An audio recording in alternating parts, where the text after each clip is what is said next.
उसमें चोट लगने की भी आशंका बहुत देखिए, ज्यादा है। हमारे पास इस वक्त दर्शकों को हम बता देते हैं, तो देखिए ये रेस्क्यू ऑपरेशन की तस्वीरें हैं, जो टीम्स हैं वो रेस्क्यू ऑपरेशन के लिए आगे बढ़ रही हैं, और वो जो हमें जानकारी मिल रही है वो लोकेशन जहां पर प्लेन की लास्ट लोकेशन मिली है वो जगह। तो पहले हम इसके बारे में सुमित बात कर लेते हैं। रेस्क्यू ऑपरेशन की जो तस्वीरें हैं उसमें हम देख सकते हैं कि विजिबिलिटी बिल्कुल कम है, टीम्स आगे बढ़ने की कोशिश करें। जी सुमित, इधर आ जाए। कैमरा कितना करीब था, फिर भी वो इनके आप इसको पूरी तरीके से कैप्चर नहीं कर पा रहा। आप समझिए विजिबिलिटी कितनी ज्यादा कम होगी कि आप ऑन ग्राउंड लोग भी अपने आप एक दूसरे को नहीं देख पा रहे हैं। तो ये विजिबिलिटी अपने आप में सबसे बड़ा चैलेंज है, जो फोर्सेस के साथ भी आएगा, जो रेस्क्यू ऑपरेशंस के साथ भी आएगा, और सबसे बड़ा चैलेंज ये भी आएगा कि अगर निकाल भी लिया तो उनको कितनी देर जल्दी वो वहां से निकाल पाएंगे। मुझे बार बार देखिए, आप भी सुमित नहीं रोक पा रहे हैं, और मुझे भी बार बार सीडीएस बिपिन रावत का जब हेलीकॉप्टर क्रैश हुआ था तब इसी तरह की तस्वीरें थी, कोहरा था, और ये कहा गया कि एकदम अचानक बादल सामने आए और उसके बाद हेलीकॉप्टर क्रैश किया। और इस वक्त भी देखिए,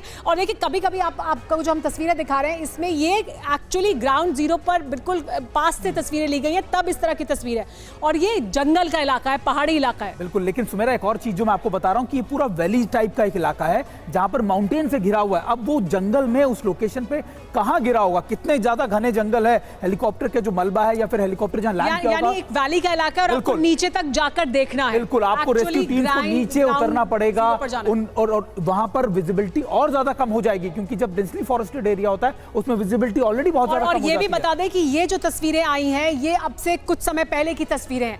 जैसे जैसे समय और बढ़ रहा है विजिबिलिटी आप ये समझिए और कम होती जा रही है। यानी ये शाम लगभग 5:30 बजे की तस्वीरें हैं, जो ईरान का 5 साढ़े 5 बजे की तस्वीरें हैं। और अब हम जब बात करें तो ईरान में अब 6 साढ़े 6 बज रहे हैं और 7 बजे के बाद तो विजिबिलिटी खत्म ही हो जाएगी। 7:30 बजे सनडाउन बिल्कुल हो जाएगा, डार्कनेस हो जाएगी, ये वहां की रेस्क्यू टीम ने बताया। और ये भी बताया कि उसके बाद जो ऑन ग्राउंड टीम है उनको भी असिस्ट करके लेके जाना भी बहुत मुश्किल होगा, क्योंकि टीमें 40 टीमें लगाई गई हैं सुमेरा, और टीमें वहां पहुंच रही हैं। तो ऐसे में मैं आपको बता रहा हूं कि उस लोकेशन पर पहुंचना ही सबसे बड़ा चैलेंज है इन लोगों के लिए। इस बीच सुमित एक और बड़ी खबर आ रही है, एक बड़ी खबर बता देते हैं। रईसी के हेलीकॉप्टर की आखिरी लोकेशन का पता चला है।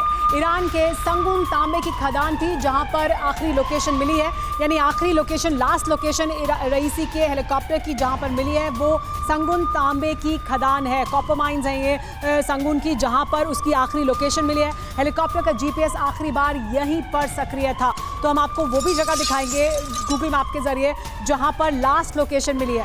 ये कॉपर माइंस हैं जहां पर हेलीकॉप्टर की लास्ट लोकेशन मिली है उसके जीपीएस की। मनीष का सीधा रुख कर लेते हैं, उनके पास कुछ और जानकारी है। मनीष, क्या जानकारी आपके पास?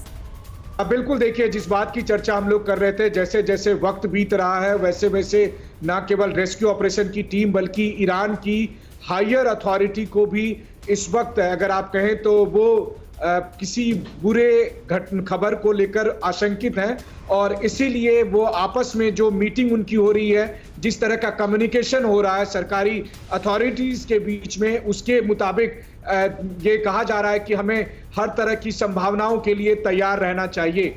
तो कुल मिलाकर देखा जाए तो अभी दुर्घटना के इतने घंटे बाद भी राष्ट्रपति और विदेश मंत्री से कोई कांटेक्ट नहीं हो पाना, रेस्क्यू टीम का उन तक नहीं पहुंच पाना, उनके लिए कोई रेस्क्यू ऑपरेशन नहीं कर पाना, और इसके बाद तेहरान से लेकर तबरीज तक जिस तरह की चर्चाएं हो रही है, जिसे हम अभी लगातार इंतजार कर रहे हैं कि कोई आधिकारिक बयान हो तो हम अपने दर्शकों तक पहुंचा सके।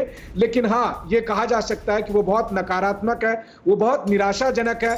अभी तक जो खबरें आ रही है, जिस तरह की इंफॉर्मेशन है, उसके मुताबिक बहुत ज़्यादा अभी फिलहाल अगर आप कहें तो बहुत उत्साहित नहीं दिख रहे हैं उन तमाम इंफॉर्मेशन को लेकर वहाँ की अथॉरिटी, वहाँ की मिलिट्री, वहाँ के रेस्क्यू टीम के लोग, और साथ ही साथ ईरान के वो लोकल रिपोर्टर जो उस घटना स्थल के आसपास मौजूद हैं। देखिए, ईरान जैसे देश में वैसे भी इंफॉर्मेशन को होल्ड किया जाता है, लेकिन ग्राउंड पर मैं यही कुछ समय पहले बात भी करी थी मनीष, जिसकी आप बात कर रहे हैं। महेश सचदेवा जी हमारे साथ मौजूद है। सर, ईरान जैसी जो स्टेट है वहां से किसी भी तरह की जानकारी बहुत जल्दी निकलकर सामने आएगी, ये नॉर्मल हालात में भी बहुत मुश्किल होता है, ना कि तब जबकि ईरान के राष्ट्रपति इब्राहिम रईसी से संपर्क ना हो पा रहा हो और उनका हेलीकॉप्टर दुर्घटनाग्रस्त हो।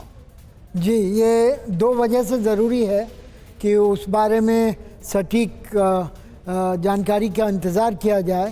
पहले तो जैसा आपने कहा कि वीवीआईपी केस है, दूसरा ईरान की जो संवाददाता एजेंसी है इरना, ईरानियन रिपब्लिक एजेंसी, उसका एक आधिपत्य है इन चीज़ों पर और वही वो आधिकारिक तौर पर सूचना दे सकती है। तीसरी ओर अगर जाएं तो इस घटनाक्रम में किसी भी आशंका का निदान अभी नहीं किया जा सकता क्योंकि जानकारी नहीं है कि क्या ये एक सबोटाज था या क्या इसमें कोई और चीज़ का और किस तरफ से अगर हुआ तो क्या इसके परिणाम होंगे।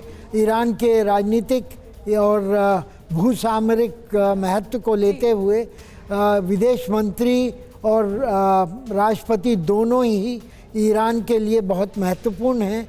इतने महत्वपूर्ण हैं कि राष्ट्रपति को तो सुप्रीम लीडर का सक्सेसर बनाने की बात हो रही थी।